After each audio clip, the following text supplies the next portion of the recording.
Hey friends, welcome to Midweek. Thanks for joining with us tonight. I'm so glad that you're here. And we are going to talk about homecoming tonight. Why? Because this Sunday, our church is hosting our homecoming celebration. And it's really exciting. We've got some guest speakers coming in. They're going to be preaching. They're going to be doing music, not just for our morning service, but in the afternoon as well. We'll have lunch together, and it's just going to be a great day of good festivities and a lot of fun. So we hope that you could take time to come over here and celebrate with us. But let me ask you this as we kick off our midweek. What does this idea of homecoming mean to you? What excites you the most about homecoming? I mean, we have many homecomings, right? We have our school homecoming. Some towns have a homecoming. We go off to college. We come back home. We have our own personal homecoming. Our church is having a homecoming. So there's a lot of different homecoming celebrations that you've probably been a part of or will be a part of in your lifetime. But what excites you the most about it? For me, it's a couple things. One, I love to be able to reconnect with people that I've grown up with, people that I've experienced life with in that moment, whether it be school, whether it be the church. I just enjoy seeing all these people come where we've all went out for different reasons to different avenues, doing different things with our life. And it's really exciting to come back together and just share stories of what God is doing in our life, where we've been, some things that we are excited about, what our future looks like. And it's awesome to be able to connect with the memory, but also talk about our future and have that encouragement. It's almost like a pep rally, which is what the church is supposed to be, right? An avenue where people can share life with one another, the good and the bad. Also, I love homecomings because of this verse, Hebrews chapter 12, verse 1. It says this, "Therefore, since we are surrounded by such a great cloud of witnesses, let us throw off everything that hinders and the sin that so easily entangles, and let us run with perseverance the race marked cut for us." So another thing I love about homecoming is the fact that there are going to be people here that are going to be new to me, people that have different memories that I don't have with them, but it's all the same place. And it's really cool to bring that up, right? I've been noticing on our Facebook page, and maybe you've been a part of that as well, some pictures from way back when. And some of these pictures, I may not even have a clue who they are, but I start reading the comments and just seeing the joy come from memories that you're sharing on there. And so what may be new to me is a memory for you. And so when you come and you reconnect with the people that you do know, the people that you are close with, your friends, you also get to interact with people that may be new to you, but have a lot of history in this place. Or maybe they're just new to the church and they just started coming and they get to experience you and your memories. And that's a lot of fun to be able to sit there and talk about all that. But in order to understand this verse, you have to go back a chapter to Hebrews chapter 11. And this chapter is really cool because it's basically, and you may have heard it this way, the Hall of Fame for Christians, right? It's the Christian Hall of Fame. And these are people who have lived life where God has done some incredible things through them because of their faithfulness.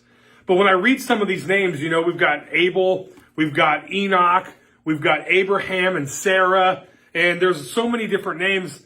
But I look at these people, and the one that sticks out to me the most is Samson. Because when you look at some of these people, especially Samson, you realize that their life hasn't always been squeaky clean. Right? Their life has had some mess ups, they've had some mistakes, they've had some big, big failures, and they are yet listed in this Hall of Fame of faithfulness. And so I'll talk about Samson specifically. You may not know his story, but he's one of the judges. And he is a judge where the Bible says over and over in his story that he saw what was good in his own eye and he pursued it.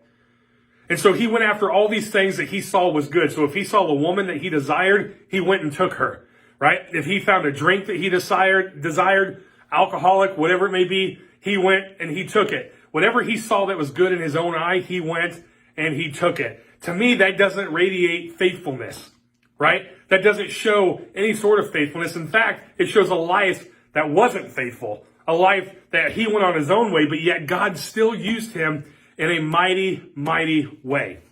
And so when we come together and we get to talk about these stories and talk about all the stuff that God is doing with us, it's almost like a social media platform in a way, because you're only going to present your best self. It's like having a school reunion, right? Or any sort of homecoming where you come back and you start to talk to the people that you're close with, the people that you have memories with, and you start to share some great laughter together, but then they start maybe asking you about where you've been in your life, what's going on in your world. And so you start talking about the things that you've accomplished, right? You start talking about all these things that have been great accomplishments for you, but very rarely do we ever come to the table with our baggage.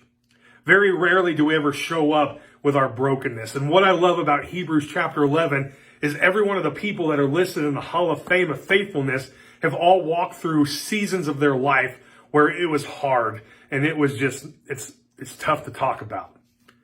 But yet God still uses them. And so I don't know where you are in your walk, and maybe you have memories here that are so good, but yet you walk down a path to where you feel like you've abandoned what you've known, you've abandoned your relationship with Christ, and you've just kind of scattered down a path that just isn't that appealing.